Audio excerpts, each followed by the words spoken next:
You open this book, and a heaviness settles immediately. It's the heaviness of recognizing a pattern you hoped was gone.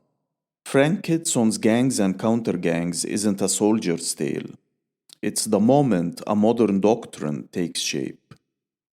A doctrine based on deception, infiltration, and the quiet dismantling of movements from within.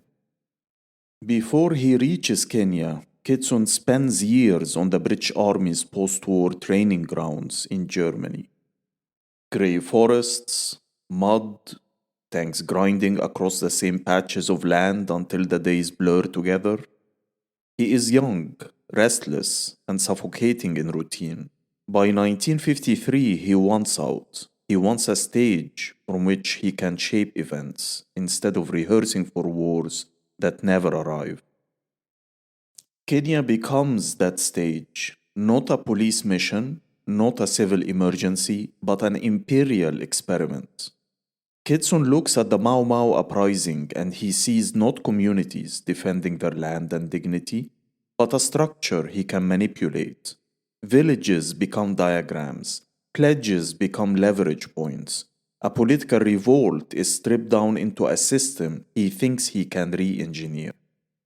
That's where the pseudo-gang emerges. The idea is stark. Take captured insurgents, break them, flip them, reassemble them as instruments of the state, dress them like their former comrades, teach them to mimic the rebellion they once served, then send them back into the forest to infiltrate what they once believed in.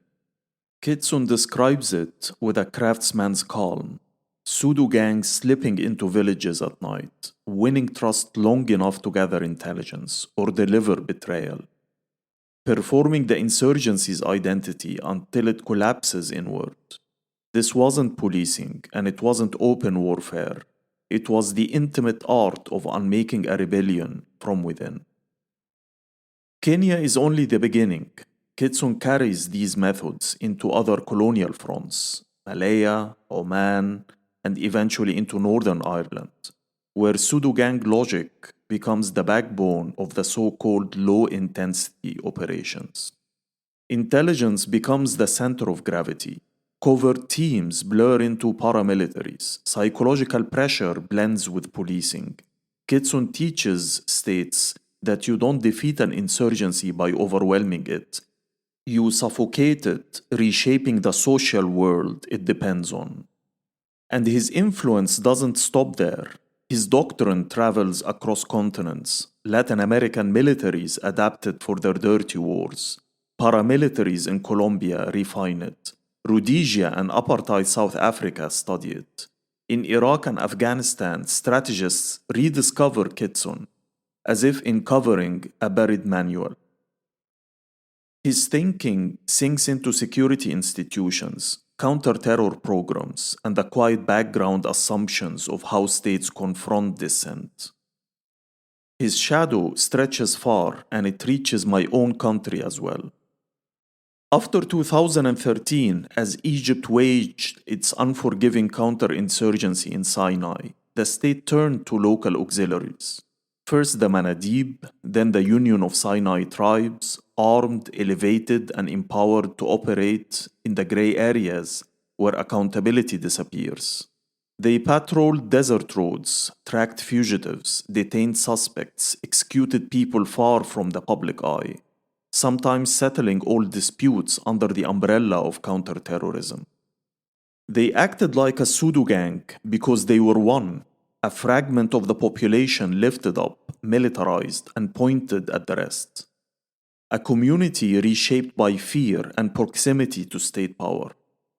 Kitson's method transplanted from the forests of Kenya to the dunes of Sinai, updated in geography but unchanged in logic. Sinai wasn't an exception, it was another proof of how states use internal fractures as battlegrounds. Another place where trust evaporates, where people fear armed groups in the hills and their own neighbors in equal measure. Where communities fracture under a way they never chose. This is why gangs and counter-gangs carry such heaviness. because the book isn't about the past, it's the blueprint of a doctrine shaping conflicts around the world.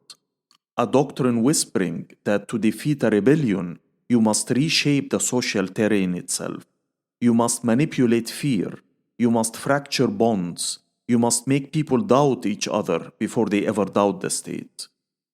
Reading Kitson today feels like watching the modern security state grow from a single seed.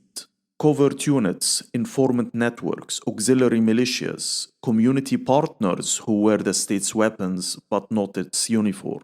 Counterinsurgency that targets not only fighters but the collective life of a population. And as you trace this lineage from German training grounds to Kenya, to Belfast, to Sinai, to conflict zones across Latin America and the Middle East, the heaviness deepens. Because this doctrine didn't vanish with colonial collapse. It adapted. It survived the Cold War. It survived regime changes. It survived the war on terror. It remains ready for any government that fears its own people. The tools evolve, technology advances, but the core idea stays the same. Control the social terrain by reshaping fear. So this episode is not a simple review, it's a reckoning with a legacy that refuses to die, a recognition that pseudo-gangs did not disappear, they multiplied. They became part of the global repertoire of repression. They became normalized. And maybe the question that lingers is this: what happens to societies when the state becomes strongest in the shadows? When its influence reaches into the very relationships that hold communities together? Because as long as governments fear their own people, Kitson's doctrine will endure. It will adapt to new landscapes. It will find new auxiliaries. And the heaviness of that truth will remain long before the book is closed.